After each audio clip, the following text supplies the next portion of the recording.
할렐루야! 오늘도 하늘의 은혜를 사모하며 이 새벽 기도의 자리로 나오신 여러분들을 주님의 이름으로 축복합니다. 이 시간 혼자 두지 아니하리라 라는 제목으로 말씀 나눌 때 주님이 주시는 은혜로 하루를 승리하는 능력을 얻게 될 줄 믿습니다. 성도님들, 평소에는 잘 모르지만 해외에 나가면 내 손에 들려있는 여권이 얼마나 중요한지 깨닫게 됩니다. 작은 수첩 하나가 별것 아닌 것 같지만 타국에서 큰 사고를 당하거나 위험에 처했을 때는 이야기가 완전히 달라지죠. 내가 어느 나라 소속인지에 따라 나를 대하는 대우가 달라지고 국가가 나서서 나의 생명을 끝까지 책임지고 보호해 줍니다. 즉, 소속이 곧 나의 신분이고 능력입니다. 오늘 본문에서 예수님은 유대인들과 대화하시며 바로 이 영적인 소속에 대해 아주 단호하게 말씀하십니다. 예수님의 말씀을 도무지 이해하지 못하고 엉뚱한 소리만 늘어놓는 유대인들을 향해 예수님은 우리 인생의 운명을 가르는 가장 중요한 진리를 선포하십니다. 이제 함께 나누는 말씀을 통해 땅에 속했던 우리의 신분이 하늘로 변화되는 은혜를 누리며 세상 속에서 결코 혼자가 아님을 깨닫는 복된 시간이 되기를 소망합니다. 그렇다면 오늘 우리에게 주시는 영적인 교훈 첫 번째는 무엇일까요? 예수님을 믿을 때 우리의 소속이 땅에서 하늘로 변화된다는 것입니다. 말귀를 못 알아듣는 유대인들을 향해 예수님은 23절에서 소속의 차이를 명확하게 말씀하십니다. 23절입니다. 예수께서 이르시되 너희는 아래에서 났고 나는 위에서 났으며 너희는 이 세상에 속하였고 나는 이 세상에 속하지 아니하였느니라. 아멘. 예수님은 위로부터 오신 분입니다. 그러나 유대인들, 아니 타락한 본성을 가진 모든 인간은 아래에서 난 사람들입니다. 아래에 속한 사람들의 특징이 무엇일까요? 눈에 보이는 땅의 것만 구한다는 것이죠. 돈과 명예와 자존심과 또 세상의 쾌락이 전부인 줄 알고 살아갑니다. 하늘의 언어를 이해하지 못하는 것이죠. 그런데 더 큰 문제는 아래에 속한 자들의 결말입니다. 21절과 24절에서 예수님께서는 두 차례나 아주 무서운 경고를 하십니다. 너희 죄 가운데서 죽으리라. 사람이 가난하게 죽거나 병들어 죽는 것도 참 슬픈 일이지만 인간에게 가장 큰 비극은 바로 죄 가운데서 죽는 것입니다. 땅에 속한 채로 죄의 무거운 짐을 지고 영원한 멸망으로 떨어지는 것이 가장 큰 비극이라는 것이죠. 그렇다면 아래에서 난 우리가 어떻게 이 멸망의 운명에서 벗어날 수 있을까요? 유일한 길은 위에서 오신 분을 붙잡는 것입니다. 예수님은 내가 그인 줄 믿지 아니하면 죽는다고 하셨습니다. 반대로 말하면 내가 너희를 구원할 구주임을 믿으면 산다는 것입니다. 사랑하는 성도님들, 우리가 예수 그리스도를 나의 구조로 믿고 영접할 때 놀라운 기적이 일어납니다. 아래에 속했던 우리의 영적인 신분이 위로 바뀌게 되고 마귀의 자녀에서 하나님의 자녀로 소속이 완전히 이전되는 것입니다.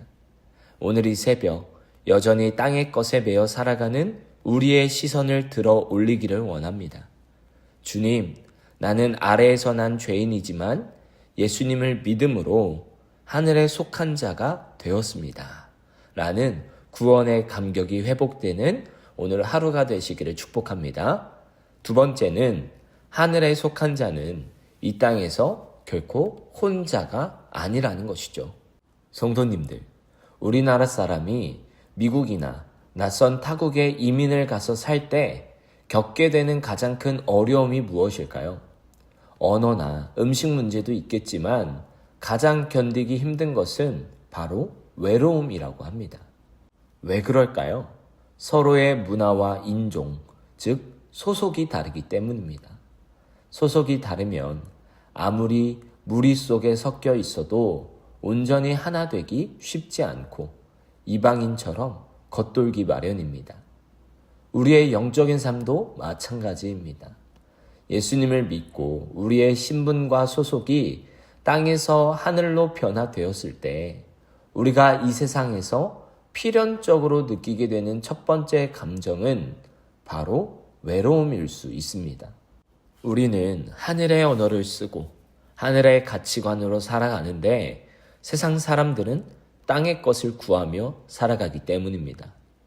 남들 다 가는 넓고 편한 길이 아니라 좁은 십자가의 길을 걸어야 하기에 땅에 속한 사람들이 우리를 밀어내고 배척하는 것은 어쩌면 당연한 일입니다. 예수님도 이 땅에서 그러하셨습니다. 아무도 위에서 오신 예수님의 마음을 알아주지 못했고 끝내 십자가에 못 박으며 그를 배척했습니다. 하지만 오늘 본문 29절에서 예수님께서는 세상에서 고립된 것 같아 억울하고 외로운 우리에게 엄청난 위로의 고백을 들려주십니다. 29절입니다. 나를 보내신 이가 나와 함께 하시도다. 나는 항상 그가 기뻐하시는 일을 행함으로 나를 혼자 두지 아니하셨느니라. 아멘. 할렐루야. 세상 사람들은 예수님을 조롱하고 밀어냈지만 그럼에도 예수님은 결코 외롭지 않으셨습니다. 왜냐하면 하나님 아버지가 항상 그와 함께 하셨기 때문입니다. 어떻게 이 동행의 은혜를 누리셨을까요? 내가 항상 그가 기뻐하시는 일을 행함으로. 예수님의 시선은 사람들의 평가나 세상의 배척에 머물지 않고 오직 위를 향해 있었습니다. 하나님 아버지를 기쁘시게 하는 일에 삶을 들였을 때 하나님은 단 한순간도 아들을 홀로 두지 않으셨습니다. 이것이 하늘에 속한 자가 누리는 가장 큰 특권입니다. 성도님들, 때로는 신앙생활을 하며 홀로 남겨진 것 같은 외로움을 느끼십니까? 아무도 내 수고와 눈물을 알아주지 않아 섭섭하십니까? 남편도 아내도 자식도 내 깊은 마음을 다 헤아려 주지 못할 때가 있습니다. 그러나 기억하십시오. 세상 사람들과 섞이지 못해 외로울지라도 우리가 세상의 유혹을 거절하고 묵묵히 하나님이 기뻐하시는 그 자리, 바로 이 새벽 기도의 자리를 지키며 믿음의 길을 걸어갈 때 우리 주님은 결코 여러분을 혼자 두지 않으십니다. 사람은 곁을 떠나도 전능하신 하나님께서 내 오른손을 꽉 붙드시고 사망의 음침한 골짜기에서도 나와 함께 동행하시며 나를 은혜로 인도하여 주실 줄 믿습니다. 이제 말씀을 맺습니다. 우리의 소속은 세상이 아니라 하늘입니다. 땅의 것에 목숨 걸지 말고 하늘의 신분을 가진 자답게 당당하게 살아가십시오. 또 우리가 세상에서 외로움을 당할지라도 주님의 기쁨이 되려고 할 때 하나님은 결코 우리를 혼자 두지 않으십니다. 오늘 이 시간 세상 속에서 영적 이방인으로 고군분투하며 지친 여러분들의 심령 위에 내가 너와 함께한다. 너는 결코 혼자가 아니다. 라는 주님의 따뜻한 위로가 충만하게 임하시기를 주님의 이름으로 간절히 축원합니다. 아멘.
니다